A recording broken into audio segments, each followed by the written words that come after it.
Hi, my fellow Elizabethtown seniors. My name is Seda, and for my senior research project, I decided to investigate U.S. gun policy and compare it to the gun policies of other developed nations. But before we get to those comparisons, I wanted to share some U.S. gun violence statistics with you. Many of these should not come as a surprise since the gun debate has been featured in the media a lot lately, but I just wanted to remind you of the problem that the U.S. is having currently with guns. So there are about 650 million civilian-owned guns in the world, and the United States owns almost half of those at 310 million. For every 100 Americans, there are 89 who have a firearm in the home. And the U.S. gun homicide rate is 25.2 times higher than any other developed nation, and the suicide by firearm rate is 8 times higher. This is a graphic that was featured in one of my sources, and I thought it was a good visual representation of the first statistic that I shared, so I wanted to share it with you. So with a gun homicide and suicide rate as high as the United States, I think it's important that we also look at where these deaths are occurring. The first being mass shootings. From 2009 to 2016, there were 156 mass shootings in the United States. 42% of the shooters exhibited red flag warning signs, and a red flag means that they were showing signs of violence, mental instability, or possibly a drug or alcohol issue.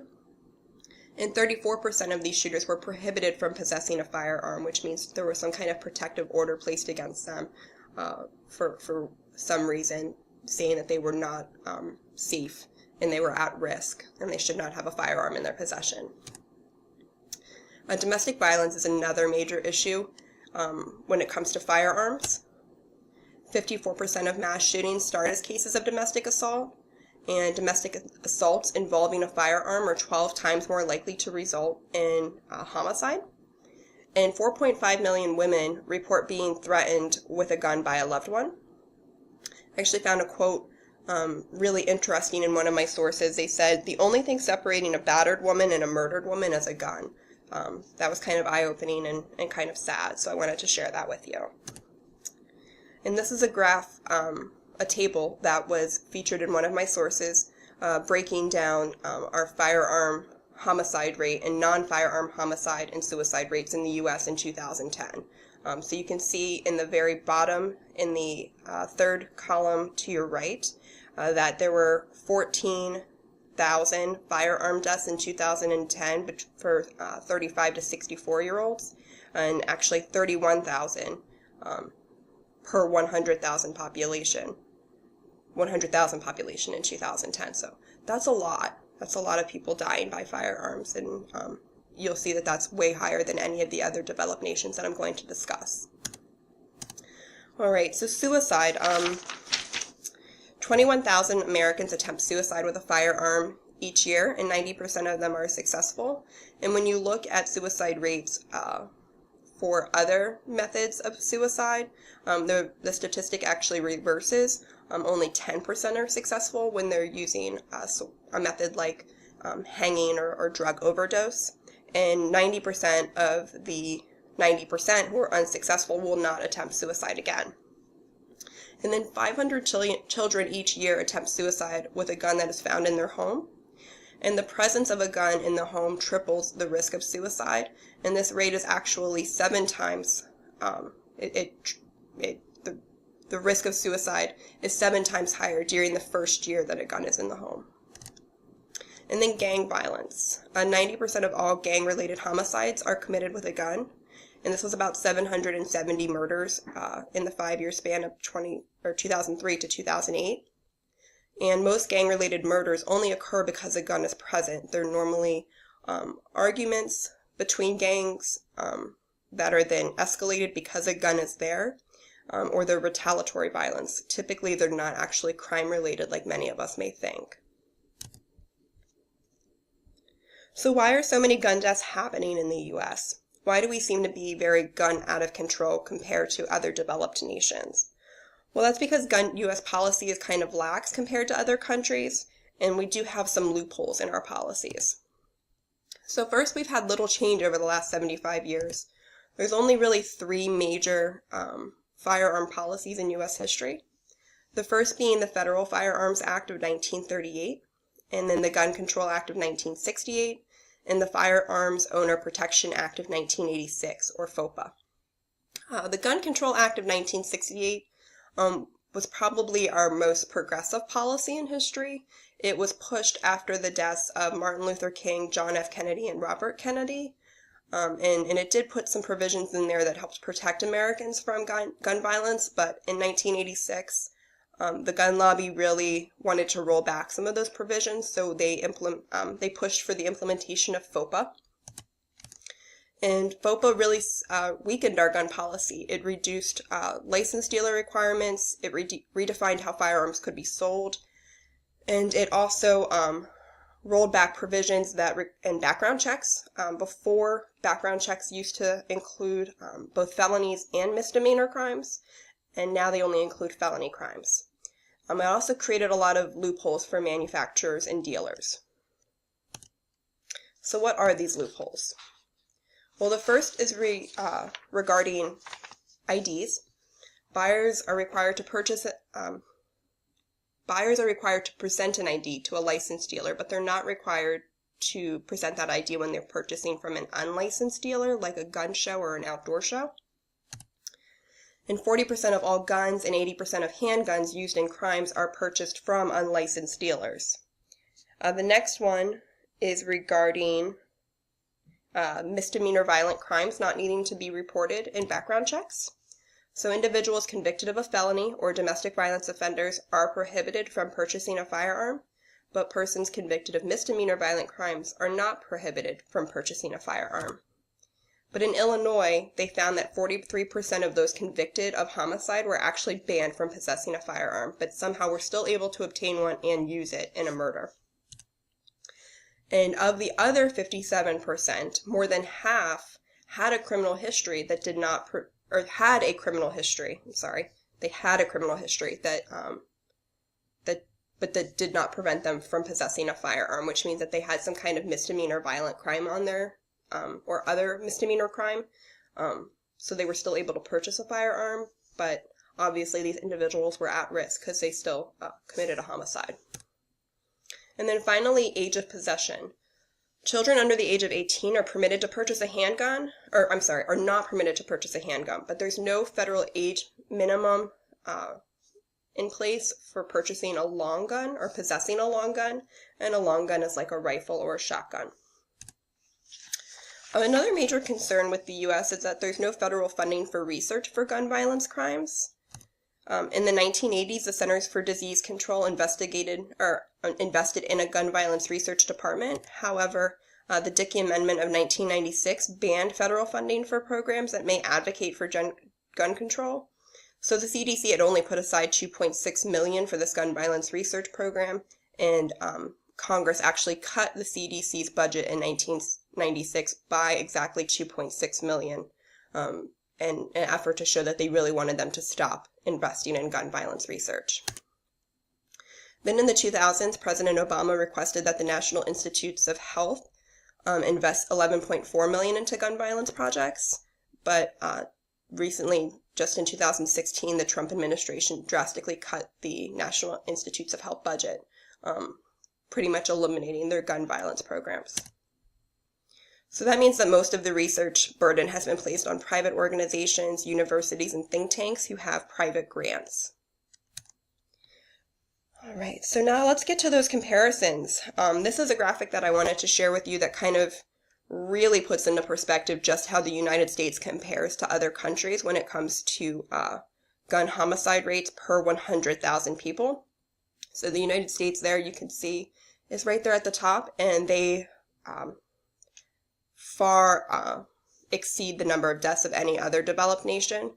So the other countries we're going to be looking at are Australia, Great Britain, and Japan. And you can see that they all are closer to the bottom of the graphic. So we'll look at Australia first. When gun control is often mentioned in our media, Australia is typically one of the first countries that we're compared to. And that's because prior to 1996, Australia gun policy and their gun culture was very similar to the U.S. They had a total of 13 mass shootings from 1979 to 1996.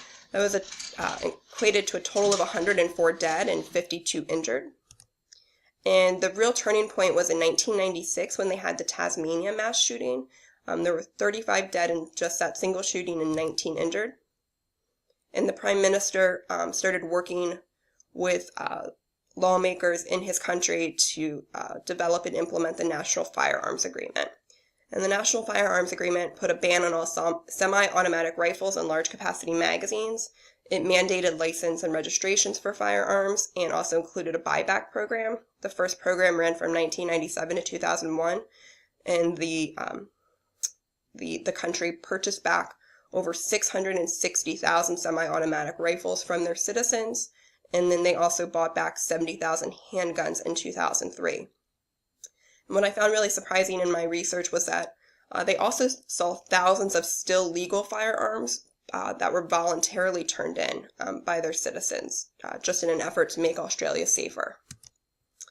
Since implementation of the National Firearms Agreement, there have been no mass shootings, and overall firearm-related deaths have been reduced by 50%.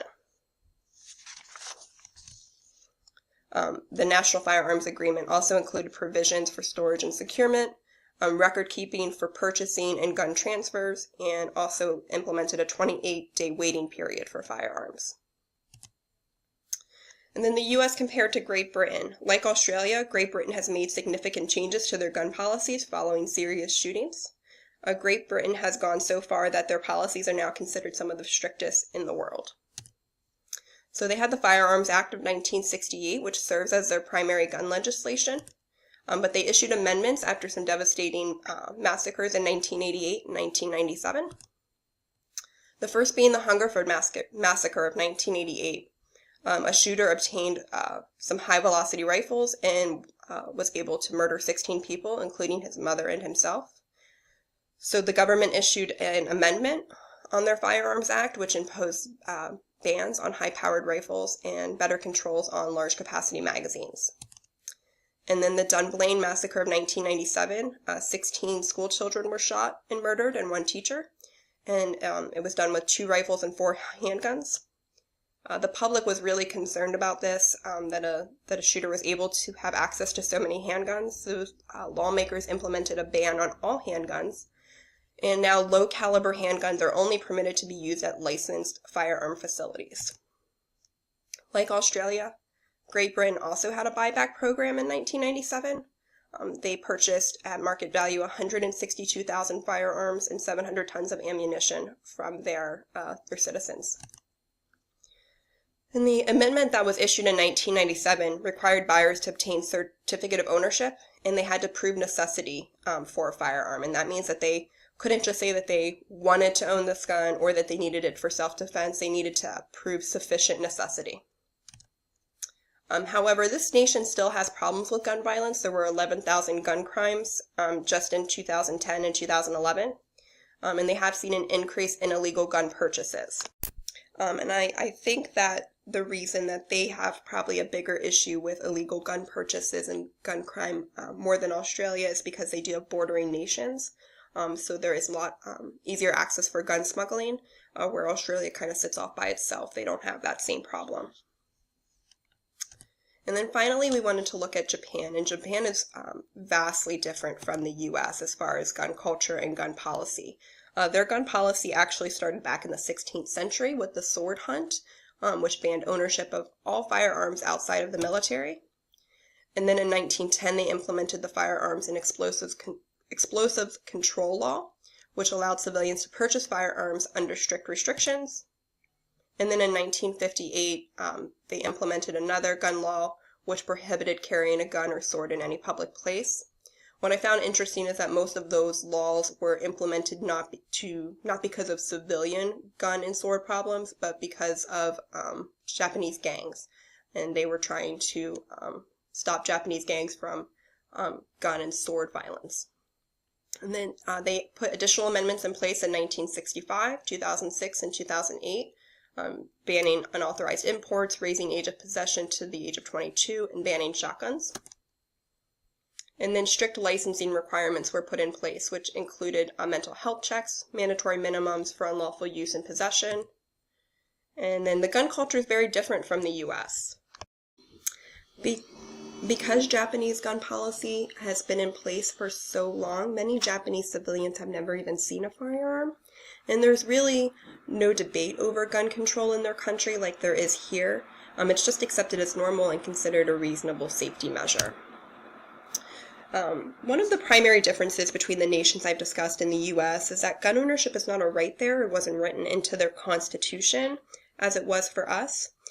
So I don't think the US will ever be able to totally eliminate civilian gun ownership, but I do think that we should look at key aspects of some gun policies of other nations and try to implement them here to see if that will help reduce gun violence.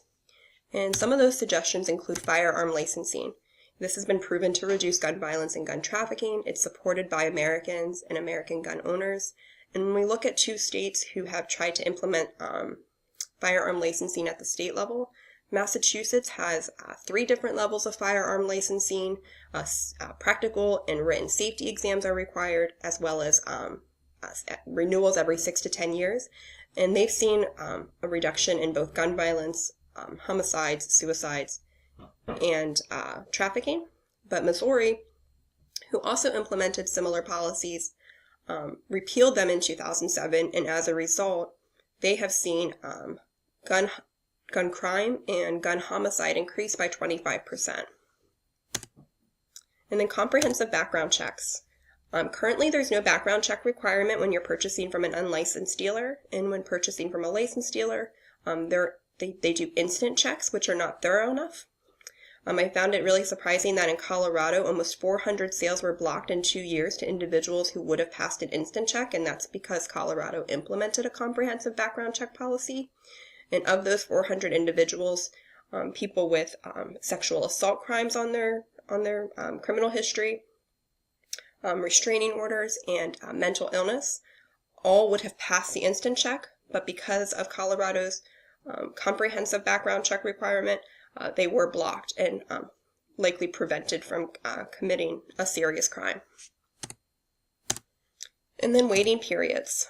These help protect people from those and offers that cooling off period, protects individuals from anger or suicidal impulses. And data suggests that just a 2 to 7 day waiting period would reduce gun homicides by 17%. And that reduction improves and increases as that waiting period becomes longer.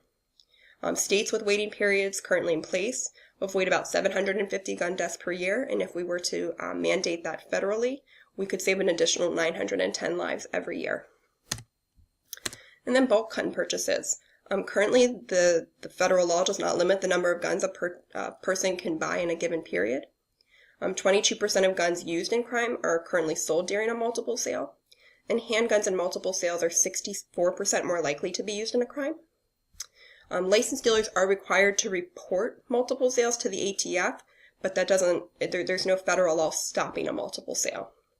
And much like firearm licensing and comprehensive background checks, Americans support a limit on firearm purchases. Recently, Virginia implemented a one gun a month law, and as a result, the state has seen significant reduction in the number of crimes in Virginia, and a number of the crime guns that are linked to Virginia firearm dealers. So for my paper, I did additional research that I'm not going to be able to mention here just because of time, but scientific approaches to reduce gun violence, like the cure violence model and the trivector model, both of these are being tested in cities like the Chicago ceasefire, just trying to improve gun culture, trying to find other ways to de-escalate violent situations without a gun. And then I also looked at counter-arguments. Does it infringe on our Second Amendment rights to put in sensible and reasonable gun legislation? And just the good guy with a gun theory, which I found really surprising that at a lot of mass shootings there is a good guy with a gun, but for various reasons they don't stand up, whether it just be for safety or mostly just for safety. But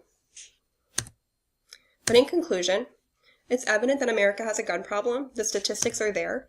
We have a high rate of gun-related homicides, a high rate of firearm suicide, and just a high rate of gun violence in general. We have weak policies when it comes to guns. especially when we're compared to other developed nations. And our gun policies are riddled with loopholes that benefit manufacturers, dealers, and unfortunately, violent shooters. Other developed nations have taken action after a devastating shooting, like Australia and Great Britain. When they've lost a large number of citizens, they've reacted and they've responded. But unfortunately, the U.S. hasn't, and I think it's time that we should. Data has shown that if the U.S. were to implement sensible and reasonable federal policy changes, the U.S. would see a decrease in gun-related deaths and injuries. The evidence doesn't lie. Just simple licensing laws, background checks, ban on bulk purchases, and required waiting periods wouldn't infringe on our Second Amendment rights, but it would protect American citizens from reckless gun violence and gun danger. And finally, Americans support common sense gun legislation. The gun lobby is unfortunately pushing for various reasons not to put new legislations in place, but I think it's time that the U.S. lawmakers step up and implement common sense gun legislation to help protect American citizens. Thank you all so much.